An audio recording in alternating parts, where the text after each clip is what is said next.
Welcome to Speech Talk Live, episode number 25. It's amazing. This is number 25. I can't believe it. We've gotten this far.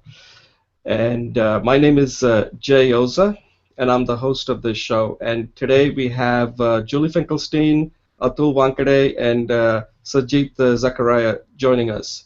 So we got a good number of people today. So we'll hope to have a very good show. And let me just take a brief pause and just thank all the people who made this possible. As I said, this is our 25th show. And, when you first start out, you don't know how it's going to go. You're just like, is this going to be one and done type of thing? But I don't think it is now that we have number 25 here. And I want to thank some people that have really helped out, especially the two people who have joined us today, Atul and Sajid. But I want to thank Julie, who I think has been on pretty much all of them, 25. So she's a pro. And Soumyan Tirumurthy from Bangalore. Yeah, you should take a high five there. Yes. Soumyan has been very helpful, and he has difficulty out of Bangalore. So I told him, listen, if you're having difficulty, then that's okay. Just send us your feedback by email when I ask him, and he's been very good at that. Otherwise, we really miss him. He's really good. Latesh Balakrishna also joins us, and he's been on several of our shows. And there was a woman who joined us for one show, Aruna, and she wants to join, but again, some of these people are busy and they have a family responsibility, so they can't join us. So I want to thank everybody who has been on the show, helping out and also participating, because it really means a lot to me, and I hope you're all getting something out of it. I think it is. I'm getting a lot out of it. So I'm based out of Hazlitt, New Jersey, which is about 50 miles from New York City. And the purpose of this show, I always start out by saying, are five reasons. Keeps increasing, but now I think I've fixed out in 5. So the number one is to learn. Public speaking is hard. Speaking in general is hard. It's very hard to engage and connect and influence. This is a lifelong thing. So learning is a key thing here. So we try to learn by doing it and also by watching other speakers and see what we can learn from. The second is teach. None of us are experts here, by the way. And just because I've been doing this now for 25 shows doesn't make me an expert in any sense at all. I may know a little bit more maybe sometimes. That may not even be the case. But you could always learn from others. So part of it is also teaching, because if you are on the show, that means you're trying to teach other people too. The third reason is share. We share speeches. I do a lot of videos and I share them, and that's how you get better. This is the show where you get feedback from people, and Sajid is a perfect example of it. He recorded his speech and he came on the show. He did his self-evaluation, and then we gave him a feedback, and as you can see, it didn't scare him. He's back again. So once you come on this show, we don't scare anybody so they don't come back. That hasn't happened yet. Then the other thing is practice.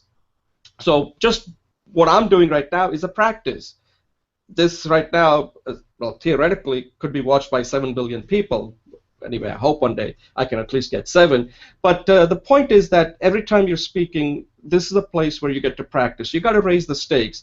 And lastly, I want to say is this is a support group. We support each other. So there's nobody should feel like they're being rejected or anything. Because if you can't do it, you should try to do it here, because if you can do it here, you can do it anywhere. So that's the general idea of what we try to accomplish on this show. So we got like these 5, goals on this show. Today's agenda, I have a theme around today, and I've taken speeches from 3, I think, very inspiring women: Lizzie Velasquez, Cameron Russell, and Monica Lewinsky, and they all have given TED Talks. So obviously, they are very good speakers. But what's so fascinating about this is that what makes their speeches so interesting to me, and I would like to find out what you guys think when we get to those segments, is that they are the message. They are essentially the message. That's what makes their speeches so powerful to me. When you look at Lizzie Velasquez, who has the syndrome, and she's really talking about who she is and how she's overcoming that. and defining herself. And then Cameron Russell, who made a choice early when she was a teenager to be a model, and now she's telling the good, bad, and ugly about what being a model is all about. And of course, Monica Lewinsky, most of us have heard about her. It's amazing that she was last in the news in 1998 about, and if you all remember, she had an affair with President Bill Clinton. And now again, she's now coming out and saying, hey, I want to take a charge of my narrative and define who I am. So there is a common theme that's across all these three speeches that I have taken, and I find them very inspiring. So that's the show, and I'm looking for some really good discussion. And at this point, I would like you all guys to do a quick intro, and then we'll move on to our 3-minute speech segment. Okay? Julie, why don't you go next? Yes, thanks, Jay. Hi, Sajid and Atul, and welcome everybody on the show. I put it out there that someday Jay will be seen by 7 million. I'm a fellow mentor, but I'm unique in that I'm the only mentor who joined mentorship without having finished the class. I run a Google community called Introduction to Public Speaking. I'm happy to say I finished the class, so very, very good for me. And one of the things I do is I take notes for all the videos, and I post them on the Google community. And I post some of it into the discussion forum, but I really want to use the community as a repository for all the notes. So I'm going around this, I'm going to start again, and I'm going to be, hopefully I have a study buddy, hopefully we'll be discussing each of the units, videos, and you're all welcome to join, and then we'll be practicing hopefully, and that will be starting soon. So maybe there's another program, or maybe it's just joining Jay's 3 in 30 challenge. I may do that, but something will come as a next step to the class. Thank you, Jay.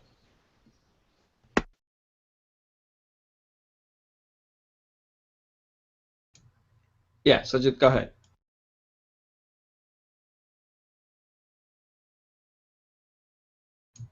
Sajid, go ahead.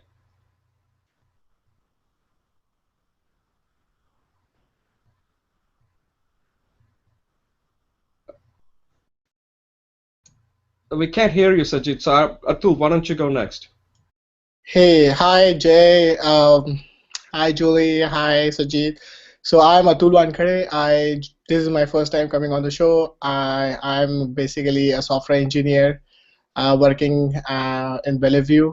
I have been to States around like few years now, and yes, I'm hoping to learn a lot from Jay. I have seen previous episodes of this program, and really wanted to come and join this one and learn from Jay, Julie about all those interesting things that are going on to the show. So really excited to be here. Thanks. Okay, thanks, Atul. Sajid, see if you can hear you again.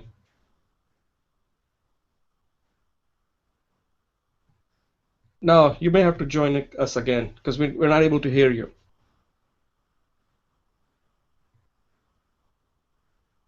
Okay, you may have to get out and get back in again because somehow we're not able to hear you.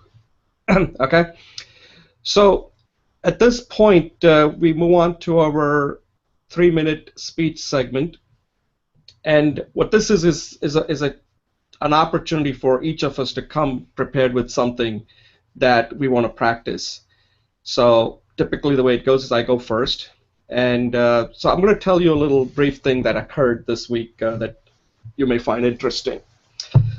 So I have a daughter who's like 22, and then I have a son who is a teenager. He just became a teenager, and it's so difficult for me to get him to go out and do exercise. And on weekends, I usually go for a walk to a park nearby, which is about 3.5 miles. And my wife always tells me, take my son with me, and my son doesn't want to come. He's just like, no, I'm not going. And then my wife will scream at him, and he finally relents, and then I have to take him. Now, he has no interest in going for a walk with me, but he has to come because otherwise, he doesn't want to his mom getting mad at him. And it's been a pain because, and then it creates a little friction between me and my wife because I don't want to wait for him. I just want to go for my walk, be done with, and my wife says, no, you can't go till he comes with you. So I'm now stuck. So I'm mad, he's mad, everybody's mad. Okay. So then this week, what happened was my son is in a marching band, and it's getting colder here now. And he needs an underlayer just so he can keep warm, different layers. So they recommended, the teacher, his band director said that most of the kids are wearing the Under Armour garment. Under Armour is a company here. And so I went to a Sports Authority nearby, and I went and purchased a top and the bottom. So we came home, and he tried it on, and he really liked it. You know, he just like, oh my God, this feels so good. I really like it. And he said to me, Dad, can I just leave this on for a while? I said, yeah, you can do your homework with your Under Armour garment. There's nothing wrong with that. And then he's like, you know, he goes upstairs and he comes down, and I bet what he did was he went and looked in the mirror, and he comes down and says, you know, Dad, I think I'm going to start working out from now on.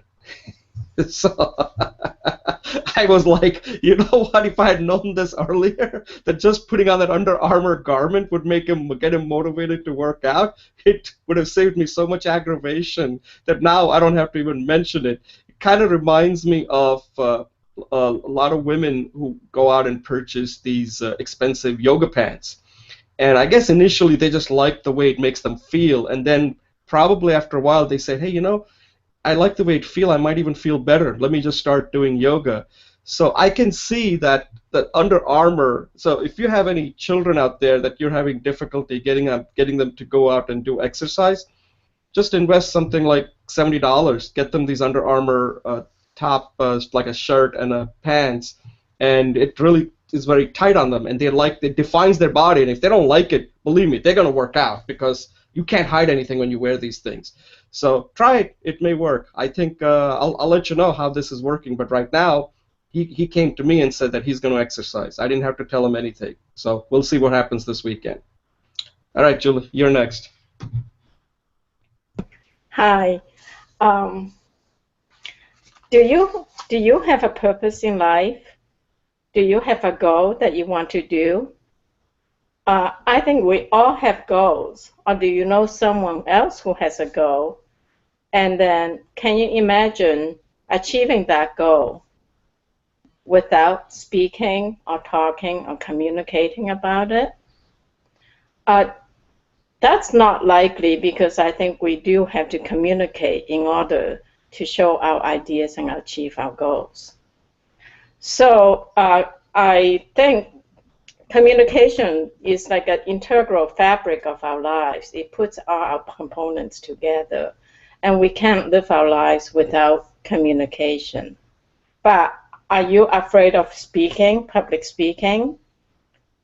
We human beings have fears, and fear is a part of our psyche. It's in our psyche. In fact, the fear of public speaking is a really big one. In the Buddha's Lavankatara Sutra, it's listed as one of the top 5 fears. So fear of dying, fear of illness, and fear of public speaking are like on the top 3.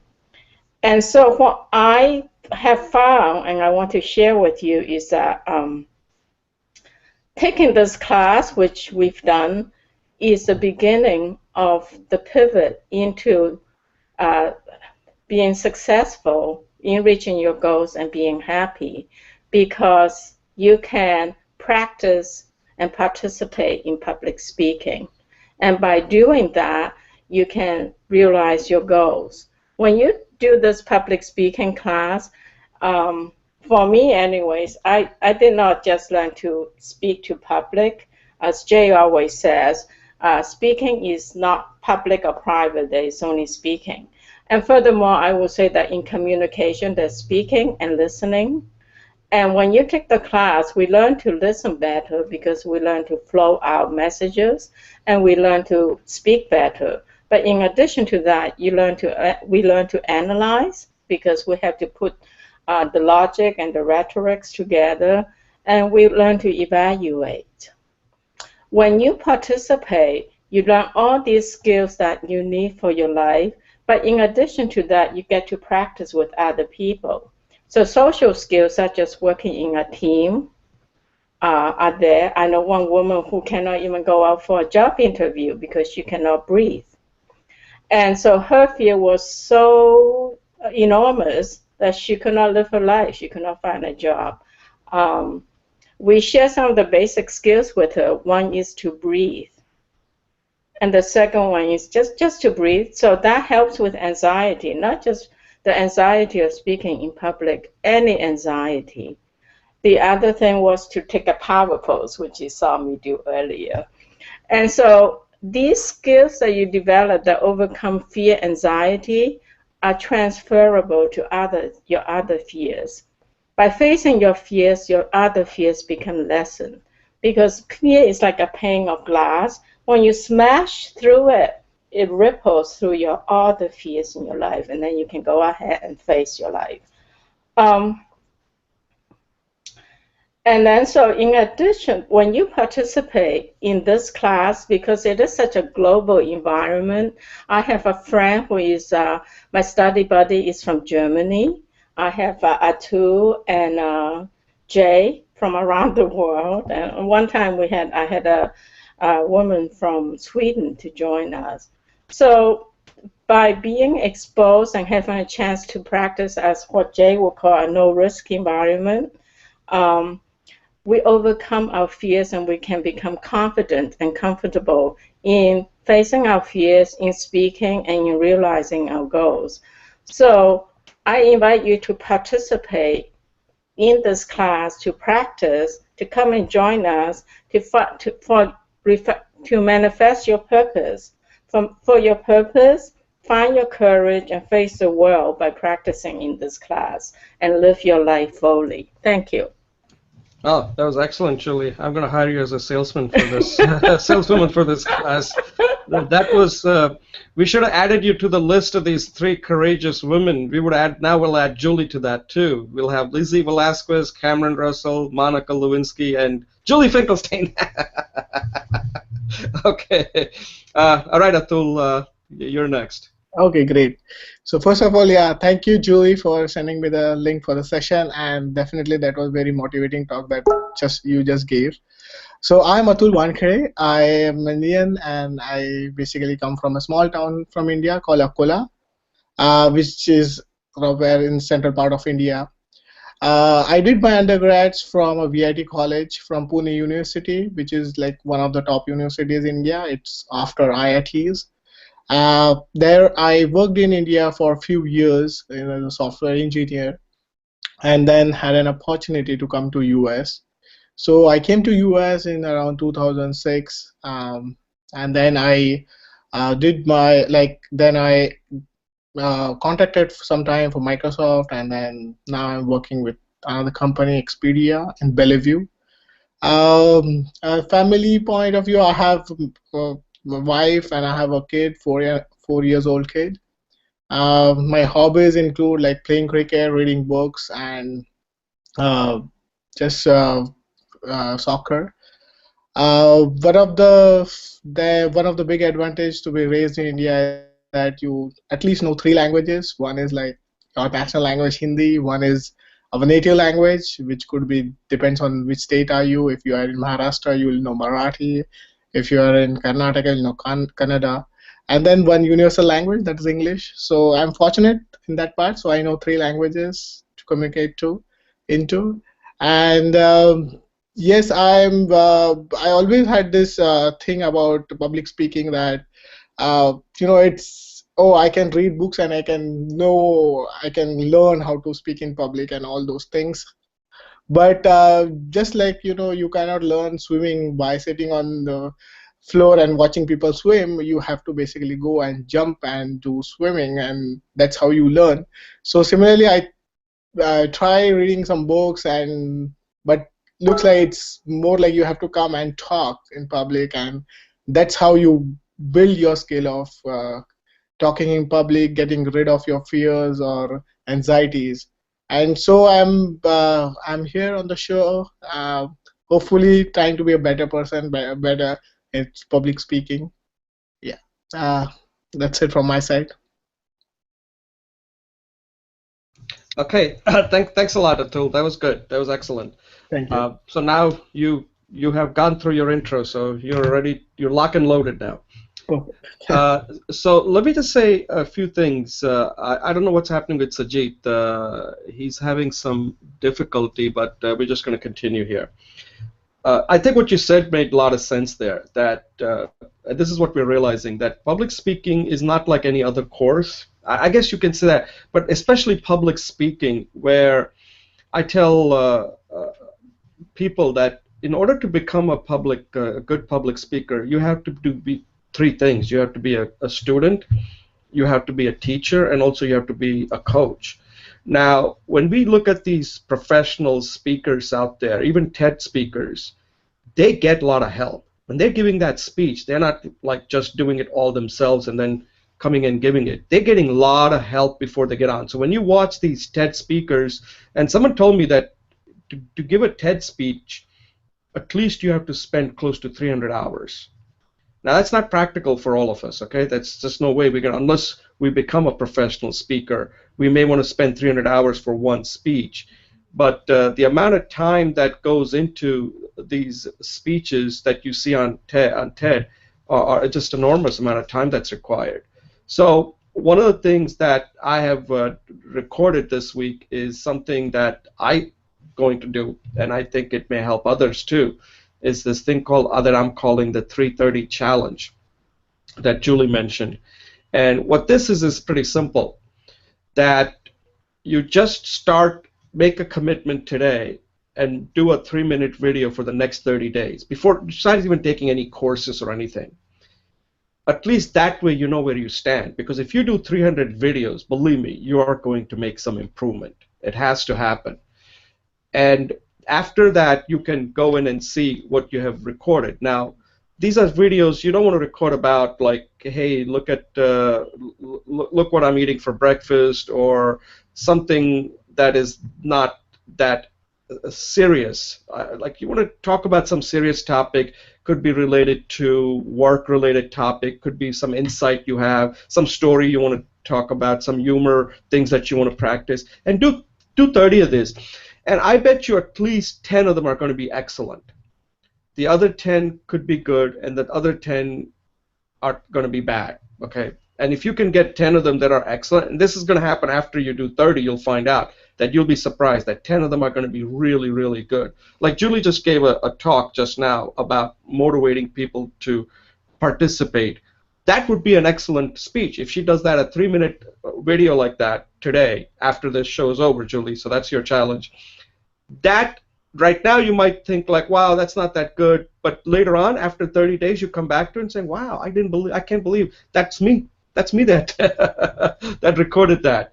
So I would say that try that, and then you'll be in a better position to know where you stand. And one of the things, Atul, we did last week that somehow, I don't know what happened, the video got lost. Google somehow didn't record it. We went through these two segments. One was called a speaking athlete, and the other one was this method that I'm working on developing. I'm trying to perfect it. Not perfect may not be the right word. Trying to make it better. Something called the lean speech method. You probably have heard the term lean since you're in the software industry.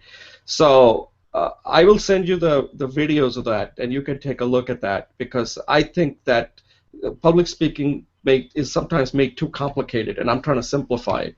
And one of the best way to simplify it is to just do a 3-minute video every day for the next 30 days, and I bet you if you do that, you'll be much better than you are today. Okay, any comments before we move on to our first segment? No. Okay, so let me just take a brief pause so that I'll introduce the next segment, okay?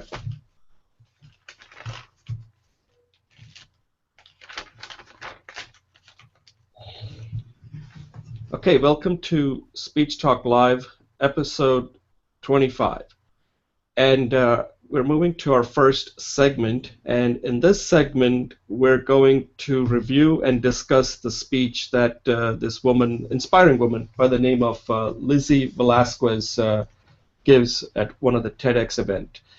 And I really enjoy this speech, and for a number of reasons. You know, we always look at a speech as like, oh, I have to really go in and really dazzle people with all kinds of this technique and that technique. And yeah, those are powerful speeches. But sometimes what makes a speech really powerful is the message. Message has to be there. It has to be dominant. And sometimes the message is not even the message, it's yourself. You are the message. And Lizzie Velasquez exemplifies that. She is the message. Here's a woman who has gone through a lot in her life. Yet on the stage, she's in complete control. It's almost like she owns that place. Yet when you look at all the things that she had to go through in her life where people are making all kinds of comment about, Lizzie, you have no right to live, you should just take a gun and shoot yourself, and how she has overcome all this and be such a beacon of hope there, like, hey, you know what? If I can do it, what's your excuse? And I was like really inspired after watching this, like, hey, what is my excuse? Like, you know, here's a woman, you know, who has disfigurement. She cannot see out of one eye. She cannot gain weight. She has the syndrome that only 2 people in the world have. Yet on the stage, she owns that stage. She's so powerful. She's so beautiful. And it's very inspiring because when you look at that, we worry about little things like, oh, you know, my body language wasn't good, my this thing wasn't good, my voice could be better. But look, if you got a message, you have right to be on any stage.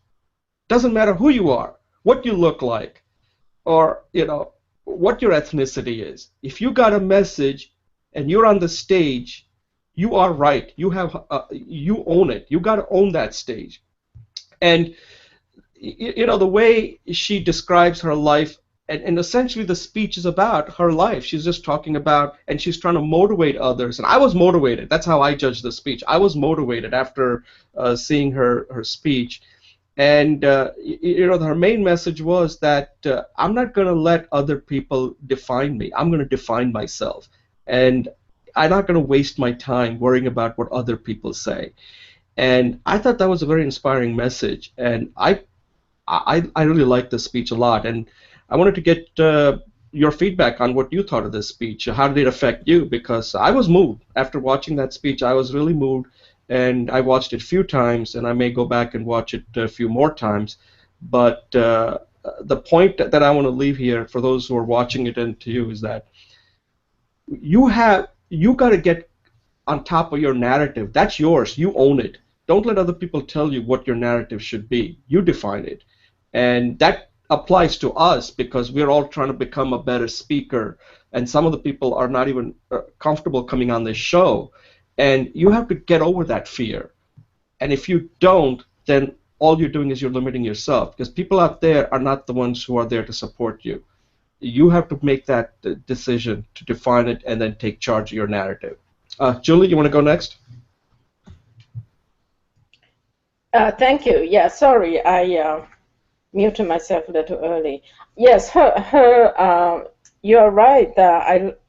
She is the message, and I like the message that you are connecting for the theme of the speech, which is you are the message and own your narrative. Her story was amazing, and she started off with you know, that she was born without placenta, amnio fluids around her, and that she may die. And she started off with how her parents just said, we will love her, we will live with her. And they exemplified that for her, what she is exemplified for us. And she says, you know, and she says people wrote her terrible emails, but she was raised as, with the self-perception that she's just like everybody else. And every time she got kicked down, that her parents says, go out there, you know, no pity, no coddling. And I admire that. I admire the parenting. I admire her speech to show the suffering and how she overcame that and how she pivoted some of the things people may think is a disadvantage into advantage. She says, I can't gain weight, so I can eat everything I want, you know. And the other thing was, I can only see in one eye, but I have one eye to see, and I appreciate my life, you know. And if I don't like you, I put you on the other side of my eye, you know. So she definitely lives her life. I think as a speech, it was great. The only thing I would say is like, as in music, it felt like a only major tone. She talked about uh, how people were rejecting her and how she overcame it and how her parent is. But I wish she would dwell a little bit more in the dark. Um, you know, like musics have major chords and minor chords, and the minor chords actually lifts up the whole music into a greater synthesis, right? So her speech is not my favorite, even though she's probably one of my favorite person. Of all the people I know, she could definitely be my role model. I just wish she would tap into her suffering a little bit more and share that. Um, so that's the only thing I would say for her speech. It was, of course, the intonation was great, the pacing was good, the breathing was good. The way she walked back and forth was excellent, and she really commanded the stage, as you said. So thank you. Yeah, great. Atul, did you get a chance to watch that video and you have any comments? I think I didn't get a chance to look at. I watched the Hillary Clinton one and not the. I missed the other two videos, but I have basically I have read articles about her, and I guess one of the article was about the ugliest woman in the world or something of that sort. And yeah, what I noticed and when I read the article, like I was like, how could people say something about these things. And the other thing I noticed, like, if like say so many people are telling so bad about you, how do you go up and turn the tables on? Like, if I assume myself in her position or something like that, I would be basically, I might just commit suicide. I mean, so people were so harsh to her, and so I always wonder, like, where she's gathering all those strength and all this, the very positive attitudes toward life when so many people are, saying bad thing about her. So I really amazed to see, people's strength and people's, the way they look at their life and the way they have the attitude towards their life, and it's amazing. So yeah, that's my 2 cents there. Very inspirational. Yeah, Yeah, thanks. thanks. Oh, Oh, can you mute your mic, please? Oh yeah, yeah. So that's a good point, and yeah, she was known as the world's ugliest woman, and I think there was a quote that I have here that somebody like tweeted her or something or sent her a message that Lizzie, please do world a favor, just please do a world a favor, put a gun to your head and kill yourself. And what that says is that people can be very nasty, and they can be nasty like right from the time when you're young. Well, not that young, but people get nasty very quickly, and they don't get better as you get older either. People get even nastier. And of course, then there are people who are nice, and you got to seek them out. And I think the way I look at it is, and the reason I use her speech is because we all deal with this, and especially if you're coming on this show, you're out there. People can see you. This is a public thing. People can see you. Somebody's going to criticize, which I don't know why they would waste their time doing it. They should be spending time doing something rather than wasting time criticizing me or you or Julie, right? And the thing is that the critics are always going to be there. There are people who are going to not like anything you do, and it's more of a reflection on them than you. If you're doing something, you become kind of a threat to them, like, oh, I have to knock this person down because he's doing something and I can't or I don't want to. And I always say to people that if people criticize you, sometimes they're going to just come to you and say, hey, Atul, hey, Julie, hey, Jay, here's something you can do better. And I ask myself, well, are they actually doing it? Like, why would I want to listen to somebody that is not even doing it? Like if they're not writing blogs, why would I want to listen to them telling my blog sucks? Well, let me see your blog. Let me see how you do it. If they're not going to give you anything specific and saying, hey, here's something I am doing that you may want to look into. People don't even know how to criticize properly, okay? Not even a constructive criticism. And Julie's very good at giving constructive criticism, saying, here's what I would do if I were you. Here's something you may want to consider. That's useful. That's a useful type of a criticism where somebody's trying to help you. If somebody's not trying to help you but just put you down, then they're no use to you. You can just politely say, yes, I'll consider it, and just ignore it. So I think this Lizzie speech, I liked it a lot. And as far as her speech is concerned, I didn't look at anything because, see, I have this formula that I call 60-30-10. That in a speech, if your message is so compelling and you yourself are the message, then the rest of it is not going to be that important as far as when I'm judging a speech. I don't put a lot of weight on it. Like, was her body language this good, or was her voice really commanding and all that?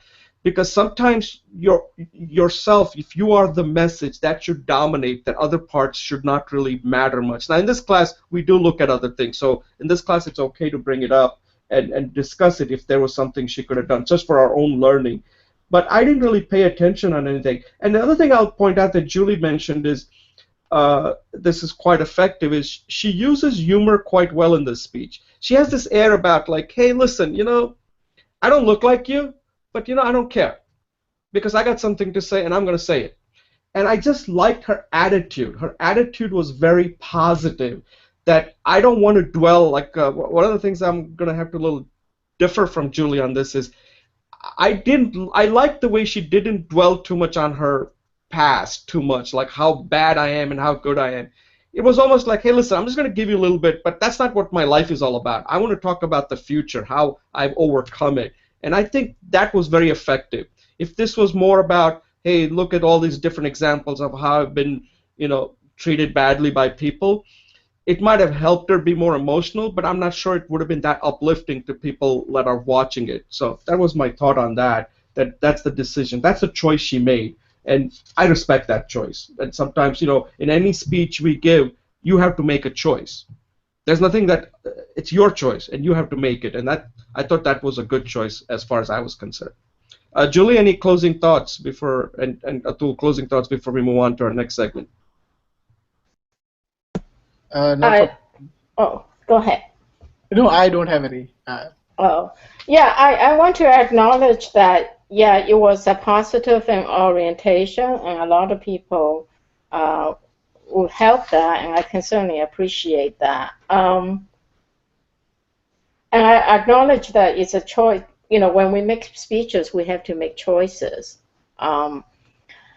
And those are the choices she make, and obviously she's top level. She's making this speech, and she's a coach. That was her life goal. So it's just a personal choice, and I'm not. Some of it I'm just sharing a different perspective, and I appreciate the forum to do that. Thanks. Yeah, no, that's good. And one thing I'll point out is that this video has been watched or clicked 11 million times. So this is one of the top TED Talks out there. I mean, she's got 10 million, and I can appreciate that because I hardly get 10. So when I see 11 million to my 10, I mean, she's at least 10 million times. Her speeches are her videos 10 million times better than mine, I guess, if you go by that metrics. So who am I to complain? Who am I to tell Lizzie, here's what you should do, Lizzie? I can speak better than you. So Lizzie, any tips you have for us? Let us know, because come on, Jay. You never stopped you before. so Lizzie, if you're watching this, we need some help here.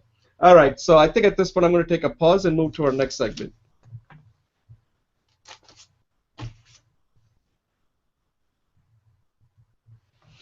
Okay, welcome to Speech Talk Live, episode 25, and this is segment number 2. And here we are going to review and discuss a speech that was given by a fashion model by the name of Cameron Russell, and she gave a TEDx talk that has been viewed or has been clicked approximately, it's 6.6 million. So this makes it one of the, obviously once you get into, I've heard if you get above 1,000, that's considered excellent. So here you have 6.6 million hits. And she has also a compelling story to tell here. And again, here's a courageous young woman who is in the modeling industry, and her message is very simple. Basically, she wants to tell young girls the good, the bad, and the ugly side of modeling. And I think she did an excellent job doing that. I'm not sure she was an outstanding speaker per se, and she's young. You can tell she's not experienced in speaking. That's not her forte. Her forte is modeling. But I liked her authenticity and her message, and she was the message, and that's what made this speech powerful to me. That here's somebody who comes on looking like what people expect a supermodel to look like, and then she transitions into a woman who is like a mature woman who's trying to convey a message to others. Especially, I think her target here was, I think everybody, but primarily she's trying to let these young girls know who tend to get kind of impressed by the glamour that they see in these magazines. They want that kind of lifestyle. And she's giving them the reality. Like, she somehow got into it at a young age, 16, and she can't get out of it. And that's what happens a lot of times. Sometimes these choices you make in life, they kind of haunt you for the rest of your life. In her case, she was kind of taken in by the whole modeling industry, and she was scouted, and they said, hey, if somebody tells you you're like a model, I'm pretty sure for a young girl, and let me just tell you a little bit, her mother is a very famous woman, okay? Her mother she was a CEO and a founder of a company called Zipcar. So she comes from a very privileged background. And her parents are both entrepreneurs. She has an Ivy League education. She's from Columbia. And her mother is like a very smart woman, educated, and she went to MIT and Harvard Business School, and she founded this company, Zipcar. So Cameron comes from a very privileged background. But the privilege that she's talking about that allowed her to get into modeling is that she's white and really good looking, and that alone gives you a tremendous advantage. She said she won the genetic lottery, and she's trying to tell these girls that getting into modeling is not that easy. And I mean, the message is really good. The question is, how will young women or young girls will receive this message? Because our culture tends to project this image of what you should be like, which is so unrealistic. And I think she did a good job telling us that a lot of these things that you see are construction. That's not who I am. And the question is that these type of speeches are necessary to let people know, because these marketing people they want to project this image that is it's impossible to attain. And she kind of tells you the good side and the part that you don't see. The part you see makes her look glamorous, something that she's not, but that's how people see her. The part that you don't see about her is the insecurity she feels, like, should I eat this or should I not eat this? There's all these decisions these models have to make every day, because if they don't weigh a certain amount, if they don't look in a certain way, then they can't get the fashion contract. It's really a tough life that most people are not aware of. And then what you do see is not who they really are. So her message, I thought, was very important, and I think everybody should watch it, because it not only applies to modeling, it could apply to athletes. Some of these athletes are superstars, and all these young boys want to become like these athletes, and it's not that easy. Very few people can make it into the NFL or NBA or ML, Major League Baseball. It's a very small percentage. Even in India, in cricket, it's not that easy to become one of the top cricket stars. So the kids end up spending a lot of times, and they could be doing something else, as she points out, like academics and stuff like that. So I thought she had a very good message, and again, her message was pretty similar in a way to what Lizzie Velasquez was saying, that you got to define yourself. Don't get defined by these fashion magazines or these TV shows on what you should look like or wear. You got to take charge of who you are, and that's what's going to help you throughout life, so that you're not in one sense, you're projecting this image, and inside you're very insecure. So I thought she did a great job in this speech. Julie, what did you think of it? Thanks, Jay. Yeah, I thought it was a very interesting speech. It was thoughtful. It sounded like she is. I didn't realize that she has such a huge privilege and intellectual background.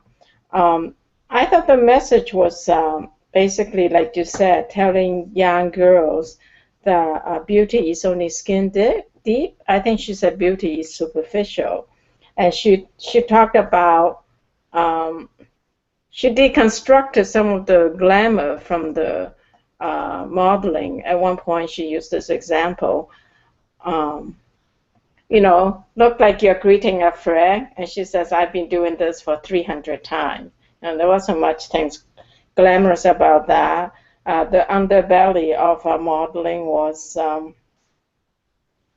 the insecurity, and also that it's not who she is. You know, she showed pictures of, I guess that she showed pictures of the image the world projected, and then what she was really doing. And she showed a really, really sexy picture. And she said, at that time, I didn't even have my period. You know, for a woman to say that, that is very deeply personal. And then she showed one picture. She says, now that I look like that, I'm not considered for jobs as in politicians or whatever. The underlying theory that is, yeah, you're adored and you're considered beautiful, but you're no longer taken seriously as an intellectual. I appreciate what you say, that it's about taking back your own narrative. I think for me, the message I got from her was she was ambivalent about it. Yeah, she says she took advantage of this legacy of genetic lottery. And then she gave one statistic I forgot about how young men, especially of Black origin, do not have certain opportunities. It was a very poignant and significant statistics, but she didn't really leverage that, you know. I think she has other ideas. And I think she said at the end that she's glad that she came and delivered the message at this point in her career, because, and she talked about the insincerity of that, right? If you ask a model, they'll say, oh, I travel around the world, I meet interesting people, but really it's a constructed self that travels around the world, not the authentic self. And then she ended the speech with, I'm glad I'm giving you this speech now, because maybe when I'm older, I may give you the manufactured speech, you know.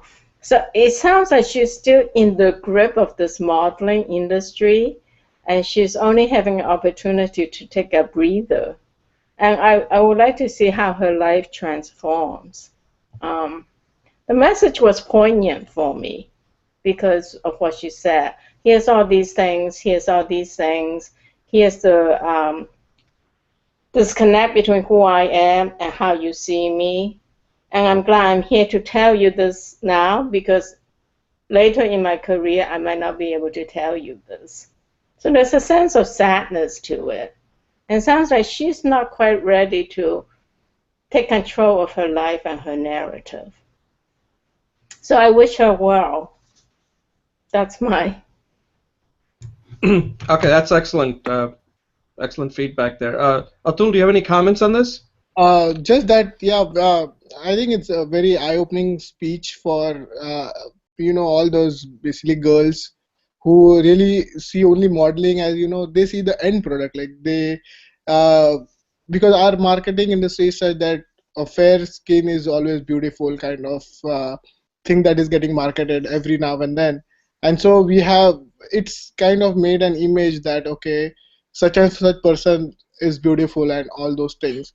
After the listening to the speech, it makes the young girls or generation know that, you know, modeling is not something that has actually what they show. It's, you know, what is the process, the person is different, and what the image that is shown is totally different. So it's kind of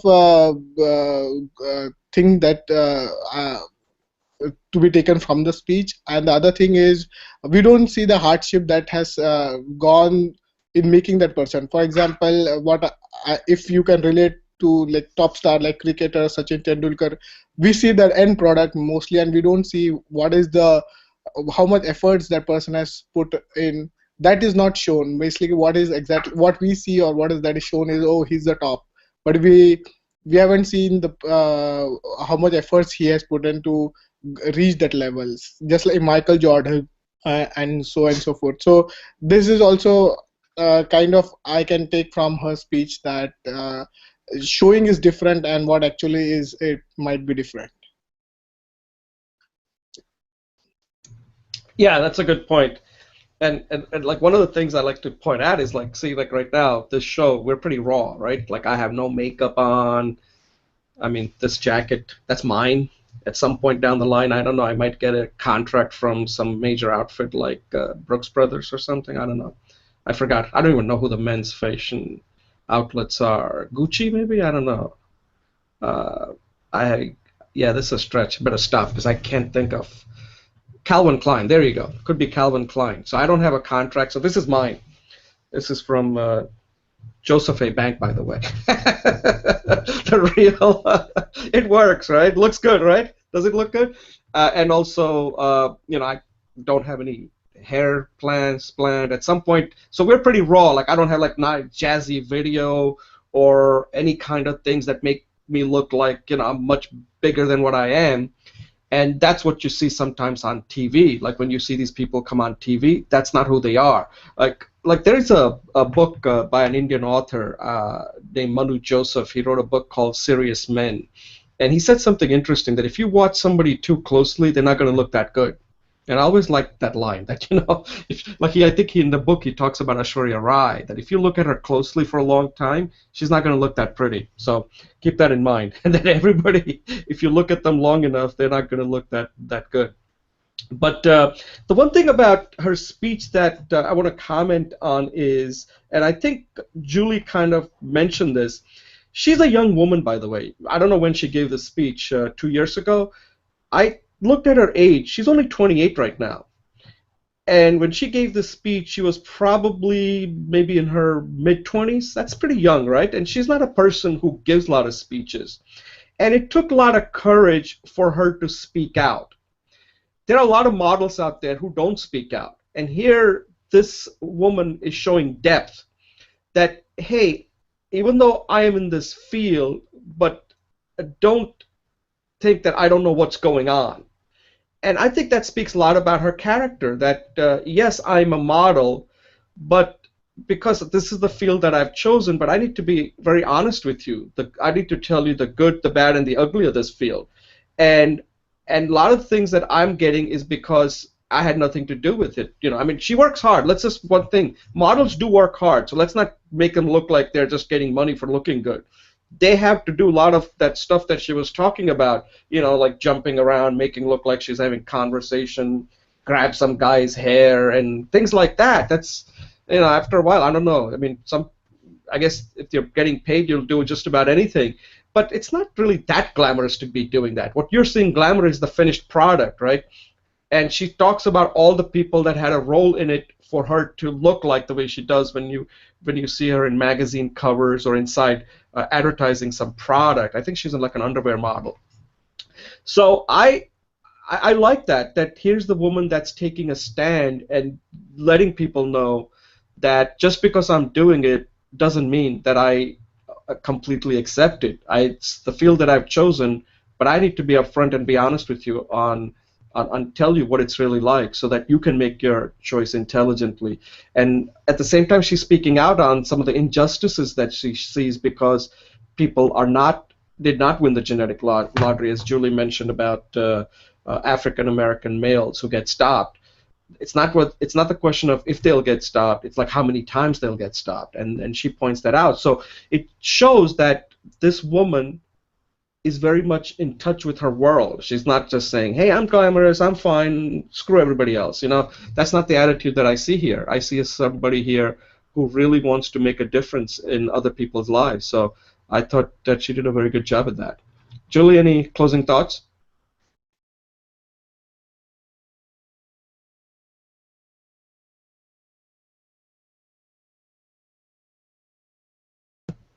Thanks. No, I appreciate your summary. You're muted, Jay. Okay, I'm back. So mute your line and I'll get to the next segment. Thanks.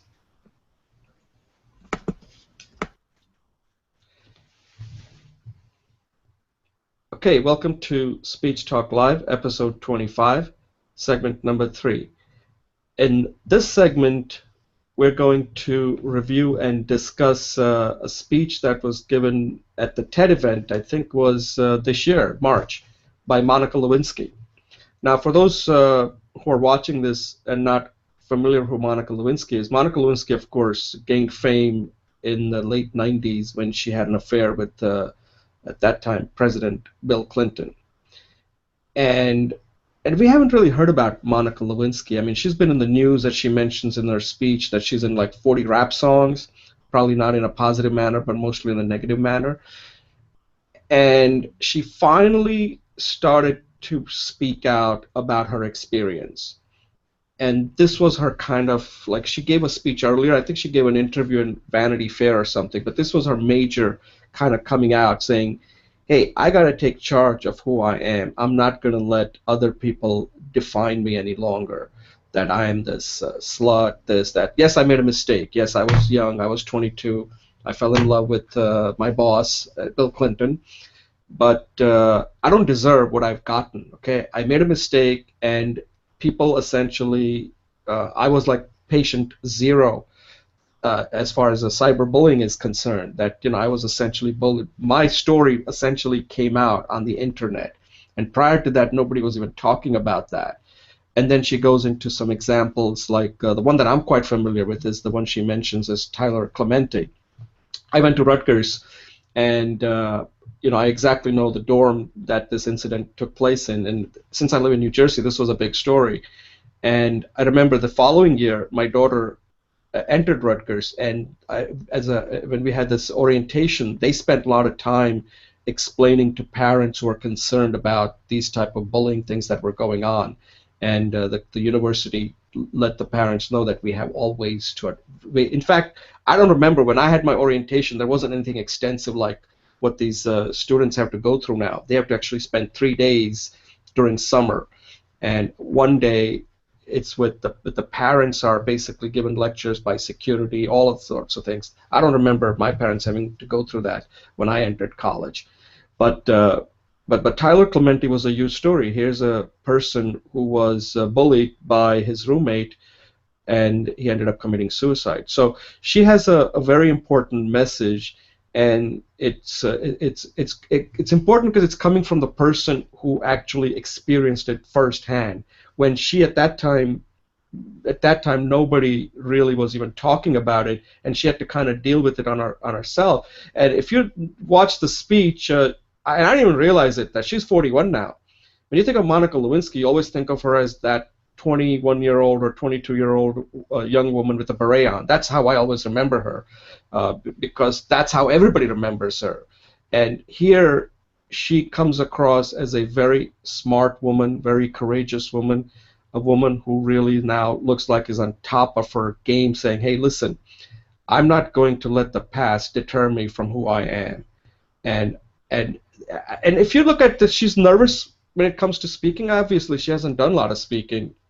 And that's one of the things that TED does. TED invites people, and they coach them heavily so that they can, because they have a very compelling message to deliver. And she does, because everybody knows who Monica Lewinsky is. But nobody has heard from her. Nobody knows anything about her except what you read in the magazines or watch on TV, gossip shows, etc. And here was TED giving her the stage, saying, Monica, this is your stage. Tell who you are, and let people know how you feel and how you can help them. And she's nervous, you know, and she has a lectern. I think at some point she had to turn to notes, which is not something that you see on TED. TED usually you have to speak pretty much without notes.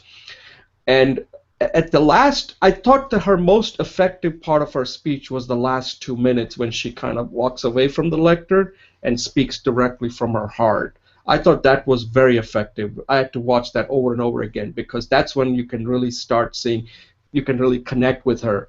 prior to that, she gives you a lot of facts, a lot of things about her history, this and that, and she even shows humor in the beginning, and I thought that was quite effective. And then it just the speech kind of labors along for the next 15 minutes, and then at the end, the last 2 minutes, she really speaks directly from her heart because she doesn't need a lecture, and saying at this point, you know what, I finished the speech. Now I'm going to tell you exactly how I feel. And I thought that was pretty effective. I don't know if that was rehearsed or not, but I thought that was very effective. Julie, any thoughts on this speech by Monica Lewinsky? Yeah, Jay, how many clicks did Monica Lewinsky get? Can't hear you. I think it's about 3 million. 3 million. Well, she still has more time. Yeah. This to me was the by far most powerful speech of the three. Of course, she spoke longer. She spoke about 20 minutes. You know, and I thought she was very brave, and that the topic she picked was actually very huge. She basically said she was very skillful in relating the scandal, and the way she handled it was she said someone hit on her and wanted to bring her back to she was 22. So like the maelstrom of the event that totally changed her life, she brought us right into the center of it without even mentioning what it was. I thought that was a very powerful way of connecting the audience to the story. And then she started talking about her experiences. The basic message I got was she was in the beginning of a revolution, the internet revolution. And in that experience, she was kind of in the wild, wild west of internet where there were no boundaries. And so she was humiliated. And she talked about the cause of suffering of cyberbullying. But then she kind of, I thought she was both powerful and practical because she right away brought us back to all this suffering is about money. People are making profit off it. And so she wasn't cynical, but she was really like right on the, not just how emotional it is, but how everything flows in this world. And then she's actually inviting us into a new revolution, right? She says, we need to get away from cyberbullying, look at the profit. We need to have consent and compassion. And she actually quoted one of our favorite speakers, right, Brene Brown. She said, shame cannot survive with empathy. And also she mentioned that there's a difference between speaking to get attention and speaking with intention. So she's actually trying to bring the whole culture of bullying, which is, let's just say it's childish behavior, into a mature dialogue. And she's asking us to do it each by each. And then finally, she addressed the cynics out there and says, many of you will ask me why I'm doing the obvious question. The obvious idea is that she didn't say it, she just said, the obvious answer is politics, but I'm not doing it for that. I'm doing it because it's time for me to take back my own narrative, to take control for my life. And I thought she was very convincing. She was visionary. She used her life experiences to frame the larger social context. And I personally felt sad, a bit of a loss, because I thought of the potential politician she could have been. She could have been a passionate, authentic Hillary Clinton without the baggage, you know, and she lost that potential. So I hope that she does get into politics, and not only does she take back her narrative, but redirect the narrative of this whole global culture called internet. Yeah, no, that's a good point. I mean, she's only 41, so she's not like that old that she can't get into politics. But I think I think what she wants to do right now is to just help other people, because this is a problem that's not likely to go away, real soon, because cyberbullying seems to be getting worse, and it has some tragic consequences, as she mentioned about this Tyler Clemente and others that she didn't get a chance to, because as you mentioned, the speech was kind of long. If there's one criticism I have about that speech, is that I'm not sure that speech needed to be 22 minutes. I think she could have said everything in 15 minutes.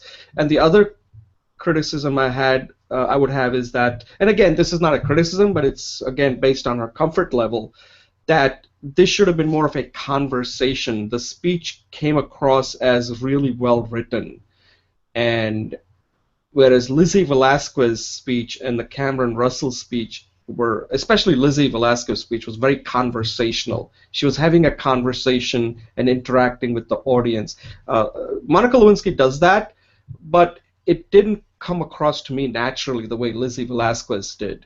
Anyway, but again, those are minor criticism. I wouldn't really make a big deal about that. I tend to like the conversational nature of speaking, and her speech seemed like was really well written. That's something I would like to read. Atul, what did you think of that? Yeah, I mean, excellent speech. Definitely, when all this thing happened, it was a different era of internet, and as we know, that cyberbullying is now like very common and it's getting worse. What takeaway from her talk is like, how can we avoid cyberbullying? Nowadays, we have WhatsApp, we have Facebook, we have all these social media thing, Twitter. Uh, uh, what we can do after listening to that, so that we can, avoid cyberbullying somebody, like, we can stop sharing something. If somebody is doing something, we can stop. Why propagate bad stuff about some person? I think we can limit that thing, so as to minimize the impact, or spreading something that is, that there is this Socrates 3 principle, whether what about the information, that whether the information is true, whether the information is good, and whether that information can make is something useful for me. So if you like the 3 filter approach that we can apply to things like this, probably might help us in future, because with more internet, with more people, millions of users going in an internet way, it will be very we have to make this place like a sanity place, like where we are aware of what we are doing, rather than blindly sharing, or blindly accusing something, or propagating wrong stuff. So yeah, that's my takeaway from her talk. Yeah, no, those are excellent points there. Um, yeah, I think you have to give her a lot of credit for being courageous. And one thing she does mention is that this thing happened to her, and I think one of the things that was very effective, I thought, that she doesn't hide from her past. And a lot of times people are afraid to deal with their past. And what this speech kind of showed to me is that people make mistakes. We make mistakes. And at some point you have to confront your past, but don't let the past define you. And I thought she did that extremely well. She tackles that head on, saying, look, I fell in love with my boss, and even to this day, I was hit upon by some 27-year-old guys, and how I can make you feel like you're 22 again. And that's one age she doesn't want to go back to, right? And she makes a light of that, which tells me she's overcome that. And sometimes if you can't joke about your past, no matter how bad it is, that means you're still dwelling on it. And I always tell people that if something bad happens, okay, you're going to be hurt for a while. If you can't come back and joke about it, then you haven't overcome it. I don't care how bad it is.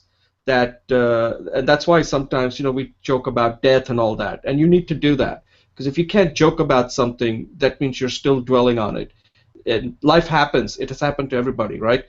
And you have to move on. And I thought she did that well. She brought it up right up at the beginning, and then she's explaining what it means, and then she's saying, you know, how she's made that transition to the future, the current, the present. And I think for people out there who have been bullied or who have been shamed by others for something they may have done, maybe had a child out of wedlock or whatever, made a mistake when they were young, maybe got arrested for drugs or something, that shouldn't be define you for the rest of your life. Just acknowledge it, and even if you need to joke about it, just have a not joke about it like aha, just have a humor around it. That it happened. Yeah, I made a mistake, but I'm now moving on, and that's who I am now. And I thought that was very effective and inspiring as far as I'm concerned. Watching this speech, Julie, any closing thoughts? Yes, I appreciate what you said about you can't pretend the past doesn't exist, but you can't let it limit you. So face the past and move on. There may be healing work or whatever. This was by far my favorite speech because I think there was levity, there was a emotional and social implications. So I really appreciate the amount of concentration maybe in this 20 minutes. So maybe that's what you mean that that it was a very well written speech. I found that 20 minutes is not too long to listen to it, my personal experience. And interestingly, like when we meditate, 20 minutes is one of the milestones that you can actually beginning to deepen into your experience. So I like to think that maybe it's not an accident that the speech was 20 minutes, because she was, I think, getting a little bit deep. She was getting quite much deeper than the two previous speakers. Yeah, no, you're absolutely right. This was this speech was much. The other two speeches were personal. The message was very direct. It wasn't a complicated message. With Lewinsky's speech, her speech had to bring about other examples and show the consequences for not doing something about it, that this is a real problem. And you're right, because perhaps that's the reason why the speech had to be a little longer. She had to kind of set the background of what's going on and and interweave it with her own personal story. The reason I mentioned that 22, because typically TED Talks are generally no longer than 18 minutes, and this one was almost 3.5 minutes longer than a longest TED Talk. So that's why I just pointed that out. That could she have done this speech like in 15 to, like I said, it's not a big deal. It's just something that that could have been improved if there was any. And I think, like I said, this is a speech that she's giving after a long time, and it was sort of like her reintroduction, because the past she was introduced without her introducing herself, and now she's in charge of introducing herself on who she really is, and that's why I think she needed to make the speech a little longer, because she's not just introducing herself as, hey, I'm that woman, but I'm that woman, but now I'm a different woman. And I thought that was very effective in the way she did that. Atul, I don't see. Are you still there? Do you have any closing thoughts? No, I'm good. You guys covered excellent. Okay, great. Yeah, I want to thank everybody, and again, like if you watch this speech, it kind of applies to what we do. As you know, we all want to become a better speaker, and all of us are going to be giving speeches, and sometimes our speeches are going to be good, sometimes they're not going to be good. We can only do what we can to prepare ahead of time, but the thing is that even if it doesn't go well, don't beat yourself up. There is always tomorrow, but don't let that deter you from giving another speech, because sometimes the audience may not be right, sometimes you may not have had a good day. And one of the things that I just realized that is that you need a body of work. So, and I think, Julie, you just said that you just posted your persuasive speech. And don't let that be the end, because public speaking, like coming on this show, coming on recording it. So one thing that I mentioned earlier is that keep recording. If you got an insight on something, like Atul, you're in a software engineer, so you probably have a lot of different ideas about software. Make a 3-minute recording on some things about software and let the people know. And again, don't be afraid if people are going to criticize you, because you know what? People are going to criticize you no more.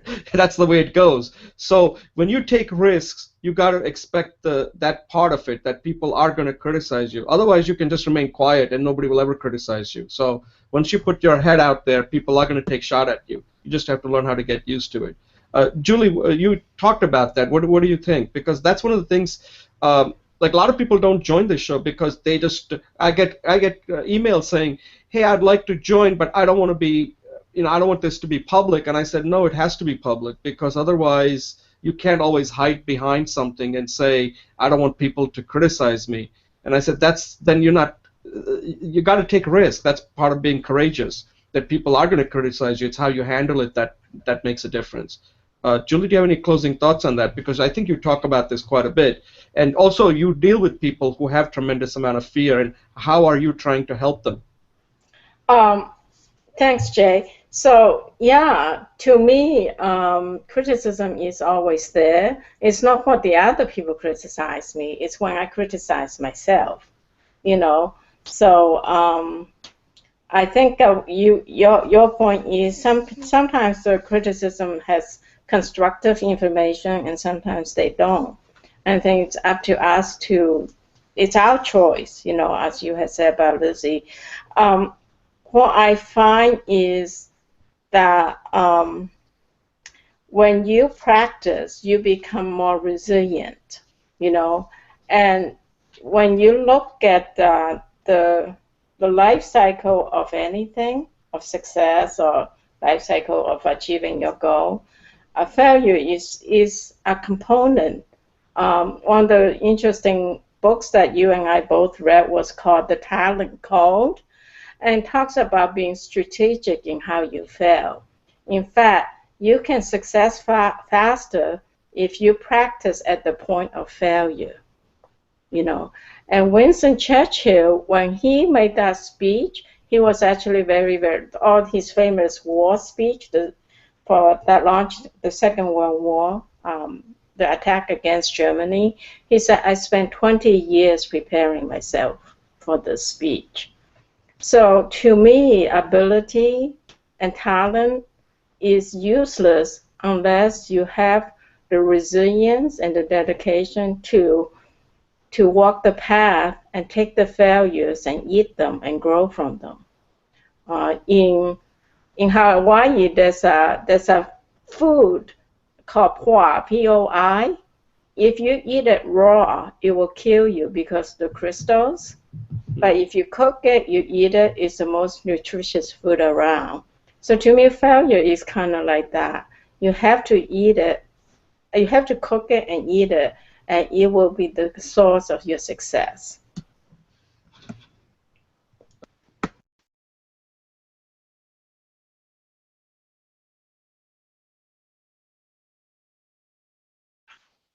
Jay, you are muted. Oh yeah, sorry. We're about to end the show. Do you have any parting thoughts on how this went, and what was your experience? Yeah, I think it's amazing. I like the show, and definitely a lot of things to take from the show. Definitely, I'll be participating in all the shows. I'll try. And yes, great show. I mean, great effort by you, Jay and Julie. Definitely very good. All right, Atul, we appreciate you taking time out and joining. I know you have to. You're in the West Coast. You have to get up early to get on this show. But we appreciate the time you took for preparing, and even so. Next time, we're going to expect a lot from you. Okay? Definitely. Yes, sure. Okay. All right, guys. Thank you very much, and enjoy your weekend. And we may not do a show next week. I have to decide. Okay? But otherwise, enjoy your weekend. And again, thanks a lot for joining. Thanks, Jay. Thanks, Julie. Bye, bye. See you. Have a good weekend. Bye.